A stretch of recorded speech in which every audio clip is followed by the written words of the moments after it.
So, Daryl, we're back talking about Milan San Remo this past weekend. What a race that was. Really exciting. I know we both really enjoyed watching that, especially the final.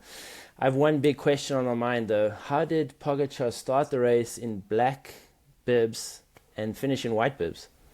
He changed his colour, don't you know that? He's amazing. No, the only way I can kind of picture it happening or how it happened is he must have had like just bib tights without a chamois in, and he had his kit underneath, and then obviously his jacket was also black, but quite easy to strip down. Probably one time stopped for a pee break or whatever, just quickly took off his shoes, took everything off, and then he was in white.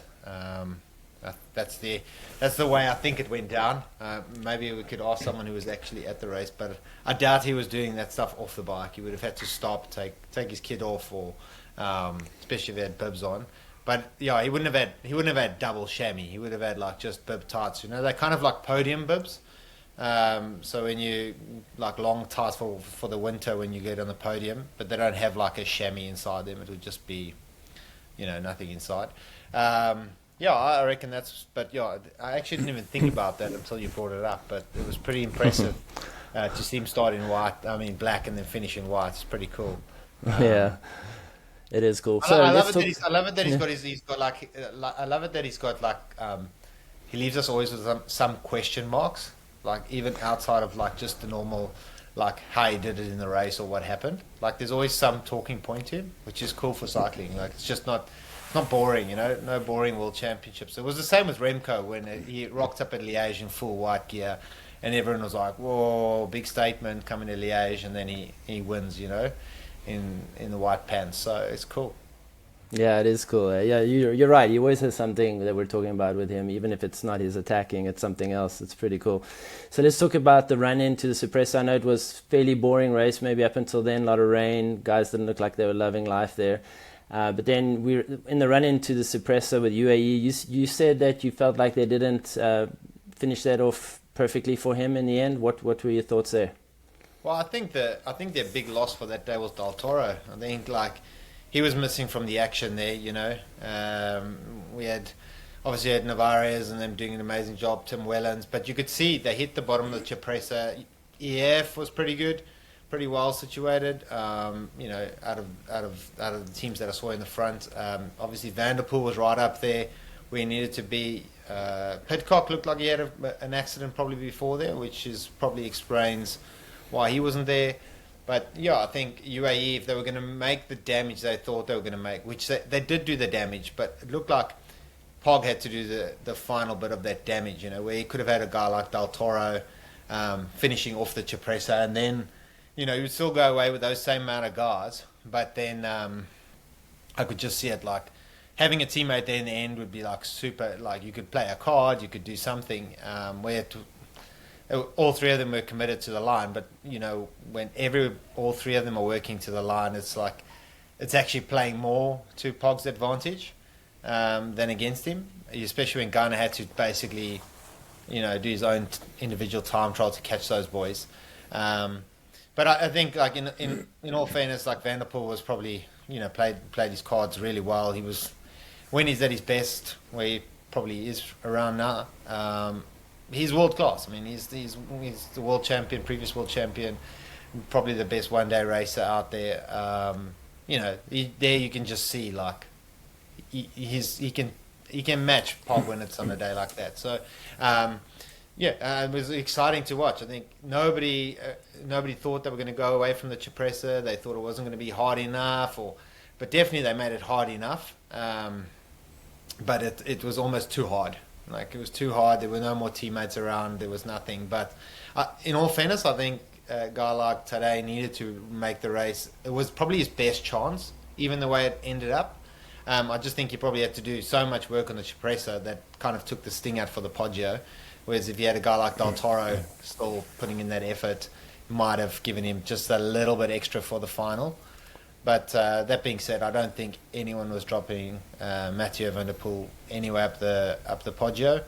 He's obviously world class, and I mean he's done it before. You saw him attack today over the top, kind of just like I've also got the legs, mate. That kind of scenario, just showing how good he is.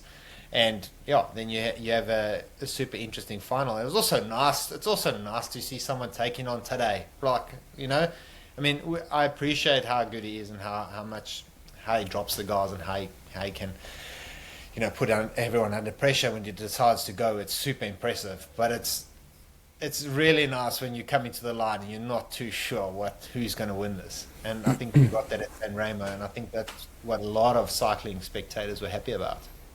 Yeah, for me, I mean, it was great to see Van der Poel matching Pogacar, and it's not often you see Pogacar grimacing on the front attacking, and then the guy in his wheel is just like poker faced. Van der Poel, he looked like he was just in control. One time I saw he even took a bottle when Pogacar attacked, and he was a few lengths off, and then he just rode back up to Pogacar. I mean, he was just on an amazing day. Is this the best Van der Poel we've ever seen? I mean, he looks like he's flying. Well, look, it must be close or very close to his best, because, I mean, the today we're seeing these days is probably the best he's been. So for Mathieu to match a guy like that, you easily it's easily probable that he is at his best. But I mean, you look at Ganna, who's like, man, this guy just suffered the whole way through that last 25k. He must have just been like on his limit, but never gave up. Came back, nearly won the race. I mean, yeah, we can talk about the sprint just now, but I think like the fact that he was able to like get back off the Cipressa, wrestle his way back, still did some turns, then still like as the Poggio started, just went right. I'm going to settle in. I'm going to go for it from here. I'm going to see where I end up. Does the downhill, catches them right at the end. I thought, oh, here we come with a flyer, but obviously he probably thought, I just need to get a breather. It's been on the limit for so long. Super impressive ride by him. Like nobody else could match those two in front. And for him to say like, oh, I was happy to ride with like the two gods of cycling. Like he's like a world champion himself. I mean, let's not kid around with that. But he's one of the cycling gods himself. But yeah, it's just amazing to see someone of his stature refer to those guys as like almost like someone he's like admiring as well. It's just, yeah, it's cool. Yeah, it's pretty cool. I saw some stats. I think it was on the Poggio. They were saying a 2.5-3 minute effort where, interestingly enough, Pogacar's power was actually about the same as as Ganna. It was around 530 watts or something like that average. And I think Ganna was 540, so only like a 10 watt difference there. Obviously, Pogacar's the one attacking off the front. Ganna's riding steady time trial mode behind. But I mean, just to think about that kind of power, close to 3 minutes at over 500 watts at the end of a race like that. Ganna was in full time trial mode the whole way. You could see him getting super aero. He said he didn't care if he was going to crash on the descent. I mean, this is his home race in Italy. Do you think he's the main rival now for Van der Poel in Paris-Roubaix? Yeah, for sure. I think the look, if Tadej does it, he's also going to be one of the rivals there, but we don't know yet. But for sure, Ganna on a course like a flat course, and that's more his terrain. You can really put the hammer down on the cobbles. Van der Poel probably still technically probably better than him on the cobbles, especially if we're going to get a wet one. It's also a specific way how to ride the cobbles, even if they're dry. Knowing those kinds of things, Van der Poel's probably knows a bit more. And his team is probably a little bit more sound around the race. They've got guys, obviously they came first and second a few years ago. They're always up there. Alpecin always rides a very smart race. They've always got a guy like, Johnny up the road or something that's super handy, and then, he's handling himself in the front. They're getting a good ride behind. Kind of like the old Quick Step way where they used to just have so many good guys for the classics that they'd have one guy in the front, they're always happy, then they're always sitting on. Then the front guy's sitting on because he can't go because he's not the captain of the team, so he's sitting on, and then the guys behind are going, well, we've got a good guy up the front who could probably win the race. So they're just playing all their cards, and they're playing it smart. You're kind of getting that from Alpecin to Koenig now, kind of that's similar mold, getting the right guy in the move. He's one of the best there, but he's sitting on because he's waiting for Van der Poel because they got all the good cards. So whereas Ineos maybe doesn't have that same tactic, although they've got an awesome classics team as well. They've got some really big weapons in their team as well. So it'll be, I think the classics I think everyone's gearing up for it now. We've got an exciting weekend coming up already, and then again Wevelgem, all these races. So we'll see a lot of things, but it's going to be if you can't, out of those guys, you can't discount any of them, right? They're all going to be at a super high level. It just comes down to the day they're going to have. And let's be honest, like those races, there's also a lot of luck involved. There's lots of crashes, lots of punches. It's how those guys actually react to those scenarios that you often find a champion guy who wins that race. It's either the guy who's had no bad luck, no punctures, zero, nothing's gone wrong, who wins the race, or it's a guy who's just, everyone's had like bad luck throughout the day, and someone, is just superior and be able to like get through those bad moments better than anyone else. So let's talk a little bit about the sprint, because the way Van der Poel played that, was incredible. I mean, there was a tailwind, so leading, when you start a sprint from the front, when you have a tailwind, it's much harder to come around, as as a former pro.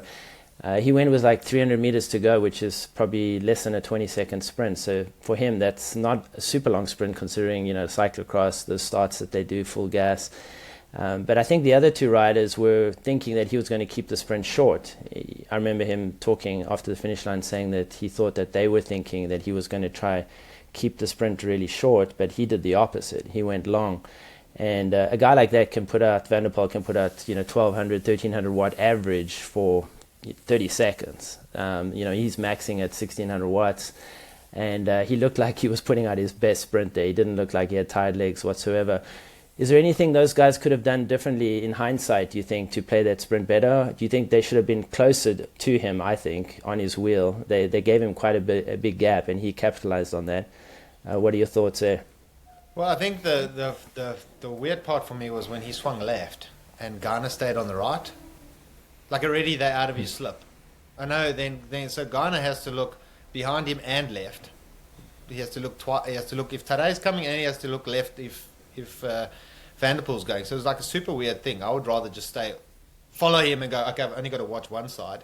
But it was weird. So they were already out of his slip. Today I could understand him drifting off the back. I was thinking he was hoping he was going to get... You actually see him starting his sprint. You actually see him just start his sprint as Van der Poel goes. And whether or not that's Tadej going like, I've seen Mathieu's going to go, or that was his plan to do the run-in, like to run at the wheel and then go for it. Whether or not Van der Poel had sensed that, I'm not too sure. But there was no one going to beat him there in that final. With the legs he had, they could have all been on the wheel. I still think they wouldn't have beaten him. I just think we saw the strongest legs win on the day. Could they have done it better? Maybe, yes. Like I say, just follow him, let him really lead it out, think about it. But when he's on the opposite side of the road, Mathieu's just looking to his side and going, if I go now, they're not even on my wheel. Like, great scenario. Like, they've got to literally come all the way across the road to come find my wheel. That's already an effort. And then they're going to be running at the wheel, but it's uphill. It's quite a hard drag. It's like a drag up to the finish line. So it's not an easy wheel that you can just run at. It's not like a downhill where you run at the wheel. It's kind of like a long drag to the finish, But I still think there was nothing they could do. The only thing Ganna could have done is maybe surprise him as he caught them. But there's no surprise that Ganna was also on his limit. He's just done a chase down. He's just done a time trial up the Poggio, and then he's done the descent flat out. He's like you say, not caring about if he's going to crash or not. So he just wants to get to the wheel and go, I just need to recover now, and then I'll think about the next phase. He's not thinking about like, I'm pretty fresh legs, I'm going to hit them from behind. It's not a Cancellara when that they got to the bottom and they slowed down and there was an opportunity. It was like he caught them, 800 meters to go. So it wasn't really chance for that. But I think anyway, if Van der Poel would have sensed, if Ganna had gone, he would have got on the wheel, then they would have swung left, right, and then he still would have done the same thing. So there was nothing there. He looked unbeatable for sure. So we had those top three guys obviously out front, and then we had Michael Matthews again, a top 5, top 6. I think he's been up there like 5-6 times in the top 10. Great sprint from him. He's been in the top 6 like 6 times. Really, that's crazy. And Caden Groves, his first Milan San Remo, he got fifth. Aussie's 4th and 5th. That's a fantastic result. He's a great rider too, Caden Groves. I feel like he's not only a sprinter, he's a really strong rider. Well, you saw in the Volta last year, he was a previous teammate of mine, And you saw even in the Vuelta last year, like the climbs that guy can get over, like some of the climbers aren't getting over, and he can suffer, man. Like there's no surprise that he's riding a race like Volta Catalunya now. It's kind of like sprints that are like he's one of the sprinters that's going to get over. I mean, there's no sprinters that even go there. There's only maybe 2 or 3 sprinters that go, I'm there for stage 1 and maybe stage 4 or something like that. But then they know they're just going to use it as training. Whereas Caden, you know, or even the final day, like if they don't race that final day too hard, he could be there in the finish. I think he's been in that front group in the final day around Montjuic in Barcelona. That's really hard around there. It's super steep and it's a very challenging course. Very well rounded, great guy as well. Like just likes to get stuck in, and yeah, he's also a super teammate. You know, like there's no doubt that he's going to win a lot of races this year.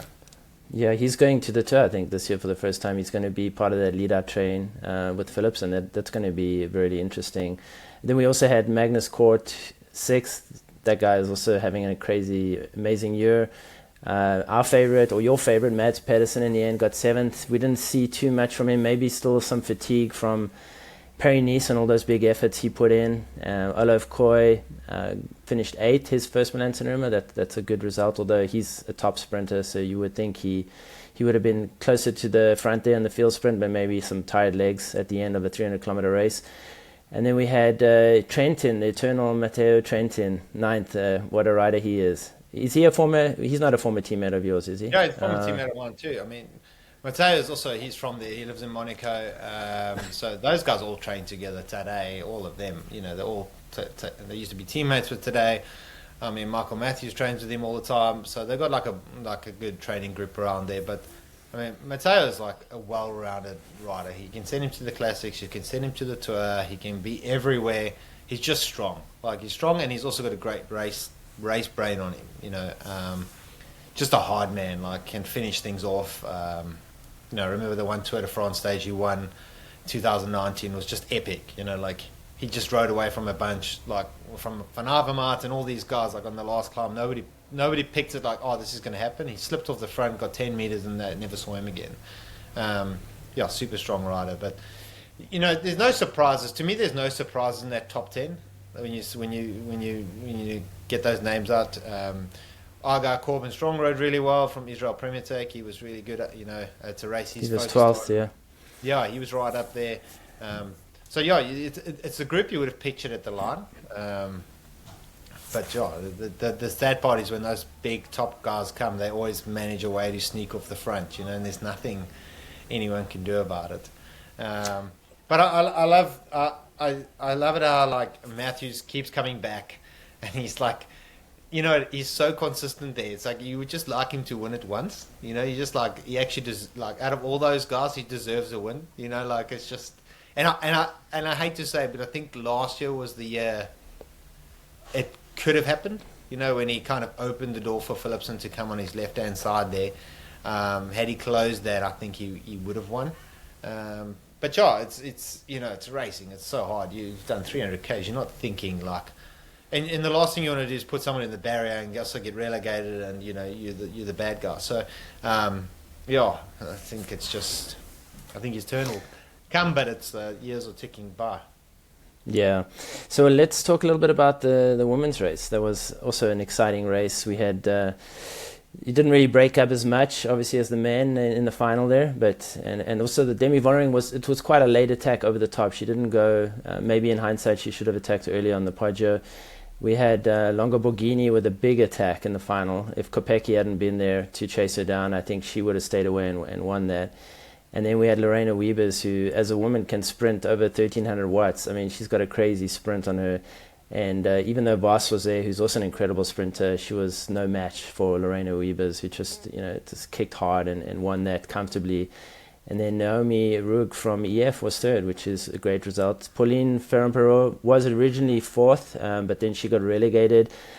I watched the sprint. It wasn't such a big deviation in the end, but I guess in today's cycling, any deviation in the final 200 meters you can be disqualified. What are your thoughts on the women's race? Yeah, look, I think you know, to go to the final of a sprint, like I think just they've started to realize like how severe. Like I think over years, we've got away with a lot of like accidents have happened, people deviating off their lines, and one or two guys have come down. But like generally, most of the time, everybody's okay. But there's been also times where not everybody's okay, and it could have been avoided. So I think they've really had to start to clamp down on. And I know there's the old cycling fan out there that goes, man, it should be shoulders, should be rubbing, it should be doing this. That's sprinting. We're not on the track either. I think a lot of those people think about it like being like the track. Not to say that the women are racing and thinking about it like the track, but I mean, there has to be a point where we do take everybody's safety into account. To be honest, I never saw the sprint. To be honest, I haven't seen it, so I can't really say much about it. But I will talk about that ruling. And the problem I think what most sprinters have these days is that that rule is not getting emphasized. It's always up to interpretation. So there's always this like fine line or this grey area that it can either be deemed as like inappropriate behavior or appropriate behavior. So I think that needs to be much more black and white. I think then we'll start to see a bit of changes. But like there's been questionable sprints in the Tour de France and other races, and sometimes guys get away with it or ladies get away with it, and you're like, oof, and then they'll blow you up for something so small. I think it also depends on the race and how important the race is, to whether they make a harsh decision or not. Like you can go to some 2.1s or 2.2s where the guys are doing crazy stuff and nothing's even being done. So I guess it's if somebody complains or not. So there was obviously a complaint being laid down, and then they have to go back and see the footage, and then it's kind of like, okay, well, the rules say, when you start your sprint, did you hold your line? If you didn't, then you get relegated. So it's obviously just an enforcement of the rule. Yeah. So looking ahead and what's happening currently, Volta Catalunya just started. I don't know if you guys caught that finish yesterday, but it's a finish that you know well. That's also where you used to live, in that area, that region. And Matthew Brennan, the way he won that was just mind-blowing. The way he let it out and then was still able to push and win with Caden Groves on his wheel. I've rarely seen somebody lead it out for almost a kilometer with a top sprinter on his wheel and then still able to catch the rider in front and hold off Caden on his wheel. Granted, Caden comes out of Milan San Remo probably tired, but still, did you catch that? What do you think about this new phenomenon, 19-year-old Matthew Brennan from Visma? Well, already down under, we kind of heard about it. We saw him already in the sprints. He was consistent, sprinting really well. And, I know those roads. To be honest, I didn't watch the race because it was at like 1 o'clock in the morning here, but I watched the highlights. And when I first opened my phone, I jump on Pro Cycling Stats and I have a look and I go, let me see the results first and see what happened today. And then when I saw the groups coming to the line, I'm like, whoa. I know that stage really well because I lived in Girona, so I know those roads at the back of my hand. And the running they chose was really difficult. Like it was a little bit different to previous years. We came from the other side, from Tossa de Mar and Lorette de Mar side. But that road is super tricky, super windy, and also can be like quite slippery. So there was even guys were just getting eliminated just from like the pure demands of the race. It was cold, it was rainy, it was a terrible day. So there's no surprise that a guy that did Milan San Remo, like Caden Groves, didn't have the legs. Cold Milan San Remo, he would have then had to drive either overnight because the race finished on Saturday and Catalunya starts on Monday. So they would have either flown from Nice the Sunday morning, or they would have driven down straight off to Milan San Remo, got to the hotel midnight, and then had an easy day before the race started. So depends on their running, but there's no surprise that a guy like Caden Groves, who probably would have, if he had normal legs and hadn't had a cold San Remo, hadn't had a cold day, would have finished that off. But I think it was just fatigue, The fact that he couldn't step off the wheel just shows that, he's probably just a bit pinned. And it was such a tough day. Like the bunch that came to the end there, normally that bunch is 100 guys. This time it was like a group of 40 guys lost 2 minutes, guys that were trying to think of the GC. So I think it was a super tough day. But like Brennan, you can just see he's like off the front, and he's got Caden on the wheel. He's chasing Caden's teammate, and it's almost like, the Alperson's going to get a 1-2. Yeah, this is like a no-brainer. They're not going to catch him, and then Caden's going to smoke him. And then you see like Brennan, like keeps looking back, but he hasn't started his sprint. But like you don't expect him to have a sprint. You almost expect him to just to fade. You almost just like, the Roglic is going to close it now, and someone else is going to win. And when I watched it, I was like, we could have a chance. Like Gordon was a favourite for the stage. He wrapped up that bunch sprint with Vedrami, but when you see that finish and you see how long he sat on the front for, it's super impressive, And then to like catch him on the line as well. That's you can't script that. That's bike racing, and like he must have, even after the line, you could kind of see he didn't believe. He was like, what just happened? Like that was an amazing performance. And to even put a guy like Caden away, that's no slouch. And he's only 19. He's won 4 races already this year. I mean, that's just amazing. And the rider he caught was Del Grosso, who's actually, somewhat touting as the next Van der Poel. He was under 23 world cyclocross champion. He looks a lot like Mathieu. And it looked like he had it. He used his skills in the rain on the downhills before that finish just to, get the gap, stay away, and it looked like he had it. And then he was really destroyed. You could see when he crossed the line, literally passed in the last 2-3 meters. I mean, that's got to be heartbreaking for him. Yeah, it would have also been like a little bit in his mind. Maybe he was thinking like, I'm supposed to be leading out Caden here. This is a stage they clearly had Caden as the favourite, but he probably thought like, am I doing the right thing here or not? Like, I'm away. What happens if I don't win this? Because he doesn't know where Caden is either. He's off the front. He doesn't know if they've crashed behind or he's away, and he's obviously going for it once his manager's gone. And because the manager would have only got word that he's off the front, literally at a K to go. It would have been like, because even the front of the race, the commissaires wouldn't have been able to pick that up because they in the car, they snaking behind the last guys on the back of the bunch. They don't even know either. And live TV, I can guarantee, wasn't working then. So they wouldn't have even known. They would have just said, maybe Caden would have got on the radio going, go, go, go, and the guy's just then gone for it. But it's very hard to, I think you see him look back once or twice as well, wasting time, just making mistakes like that, where he clearly had, he, in my opinion, if he didn't look back twice, he would have won it. He would have had it.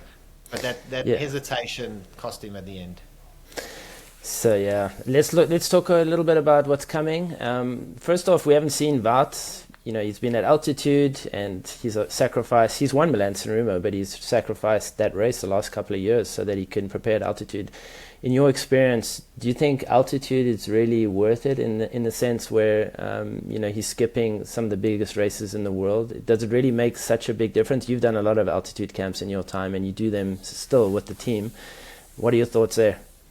I don't know so much. I've done altitude before the Ardennes, and after Catalonia, actually, then went up to the altitude and tried to prepare for the Ardennes. Didn't find it helped me. I only did it once. Didn't see a difference there. It has helped me for races like the Tour de France and things like that. But I don't think it's the altitude that has such an impact on me. I think it's more the fact that all I did was live, eat, breathe cycling. Like, you eat right, you train right. That's an environment you live in.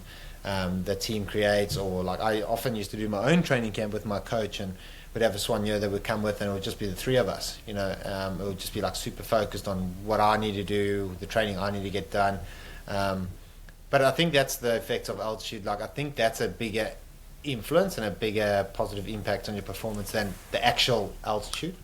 Well, for Wout to miss these races, like, it's a bit of a shame. Like, cycling's probably at its peak now in terms of like having guys that could rival Tadej and all that, like with guys, and that kind of race is a race that suits him. Obviously, he's won it, so it's a bit of a shame not having a previous winner there of his stature just training up at altitude. And I kind of think like he should be there. I know he's got other targets and they've all obviously worked it out with their sports team, but if I'm going to talk from a fan base and from somebody else watching on the side, you'd want to see all the best guys there, right? Like this is the first monument of the season, so you would love to see like the best in the world, the guys that all these guys that can win it. Like obviously, if it's the Tour de France versus Paris-Roubaix, of course you're going to send Wout to go to Paris-Roubaix because that's like more something he's going to win than the overall of the Tour de France. But yeah, it's just a bit sad not to see him. But saying that, it's also given us a lot of talking points to see how he comes out of altitude and what he's going to bring at the classics. I think Visma's missed a few opportunities already at the Cobble Classics this year. So in some ways, yeah. In some ways, it's almost like puts more pressure on him, because he misses the first big races. Now everybody's focused on him for these races coming up in his home country. If he had done Milan San Remo, he had a good result, he would probably have more confidence and less pressure.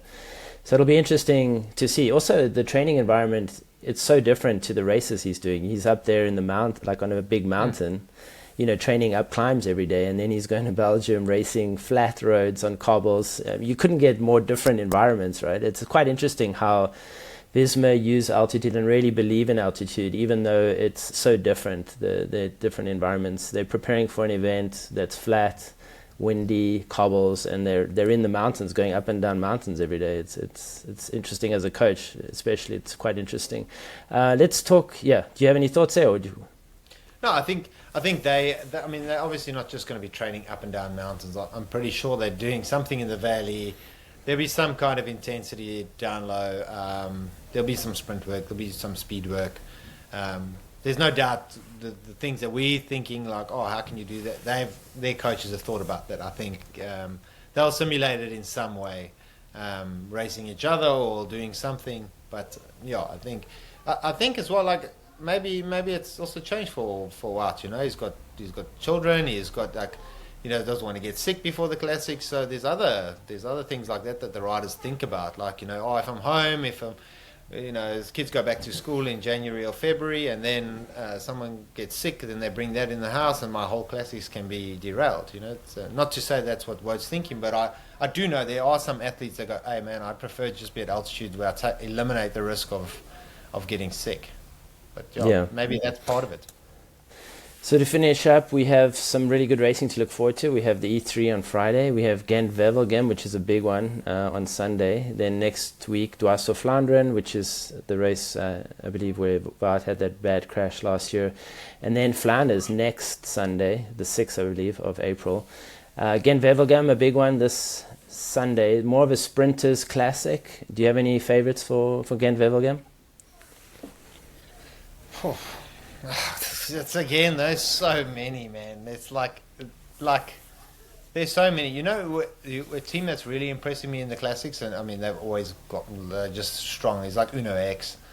They're just a team that's got like all these strong boys, and they really ride well as a team. In a race like the classics, and that they really assert their presence in the front. I think someone from them could surprise a lot of people. Maybe there's Christoph, maybe there's heaps of guys there. Not as outsiders, because I don't think they're outsiders of the classics. They're just riding really well. And then you've got all the other, the usuals. I'm sure Philipsen will be there. Well, depending on injury. But yeah, when I look at that list, Caleb won't be there because he'll be at Coppi Bartoli. So I think he's starting his season there. I think the usual sprinters will be there, man. Like, the sprinters these days are not just sprinters; they can do everything, But Wout should be there. I think that's one guy who we know will be there. You get like Laporte and all those guys; they'll be around the mix. I think it's going to be interesting. But I think one question I'd like to ask is like, what do you think is the biggest? Roubaix or Flanders, because like I kind of see Flanders like the Super Bowl of cycling. Like when you go to Flanders, there's just like the start line of Flanders is just nuts, and like there's just thousands of people in the square there, and you won't get another start. Like Roubaix is different, but when you look at Flanders, you can honestly say like when you get goosebumps like right into the start. There's it's everything. I think it's. it's more interesting to watch. What is your take? Yeah, I would say that. I mean, Flanders to me looks like the Tour de France in one day for Belgium. The fans on the roads up those, up the Quaremont, all those famous climbs, is just unbelievable. I think, Belgium, cycling is such a big sport in Belgium. In France, Paris-Roubaix, that whole area of Roubaix, northern France, is not the prettiest area, very industrial, not as populated in many ways. Doesn't seem to have that same atmosphere like Flanders. Flanders just seems magical, the way you have those thousands of fans on, and they do loops now. So I think the fans will see the riders more than once. And I agree. I think, to me, Flanders, it seems like the number one classic out there if you rate the monuments. Paris-Roubaix, obviously, just being so tough is so famous, but doesn't have the same magical atmosphere as a fan, watching it. Compared to Flanders, so I'd agree with that. Yeah, you don't get like people like walking up hills and like they're the best bike riders in the world, and because it's like wet, you can't get up, and guys have to walk up. I mean, it just puts it in perspective, right? Like, you watch it on TV, and the TV never does it justice. But then when you watch like the world's best bike riders like running up hills and think like it's just nuts. But yeah, I think. Look, going back to all these races that are coming up, it's just super. Like, it's every cycling fan out there is like, these are like the 3 best weeks of the season, apart from like the Grand Tours. These weeks, like, everything is just, nobody knows who's going to win. There's obviously favourites, but everyone knows there's this element of luck, and there's crashes, and there's lots of things that can change the outcome of the race, which makes cycling super exciting. Versus like a long tour of like a Lombardia or whatever, like if you've got the good legs there, like, Tadej is going to ride away and win. That's whereas these races, even if he's at the start line, there's probably 4 or 5 capable guys that can take him on, and it's not really his wheelhouse. Not to say Flanders, of course Flanders is, but like if he does Paris-Roubaix, that'd be like, everyone will be talking about it. But everyone will be focused so much on him when they're speaking about Paris-Roubaix, that you'll find some not unknown, but somebody else that just has the opportunity, like Peterson, or, someone that goes, oh, they're all talking about today, Wout, Matteo, and all these guys, and then you find like, Mads Peterson just goes, oh, remember me? I was a world champion too, and you remember this performance, oof, and he wins, So that's what makes those races super cool. It'll be quite something if today ends up doing Roubaix. They still haven't announced that, but I think they're leaving everyone hanging there, creating suspense. But that'll be something to see if he ends up doing Paris-Roubaix. I think the team is obviously worried about the risks involved. That could jeopardize his whole season. But yeah, time will tell if he's on that start line. If I was him, I wouldn't do it. Yeah, I mean, it really is for specialists. Those Belgian riders who have those cyclocross skills, who really, those bigger riders too often have an advantage on the cobbles.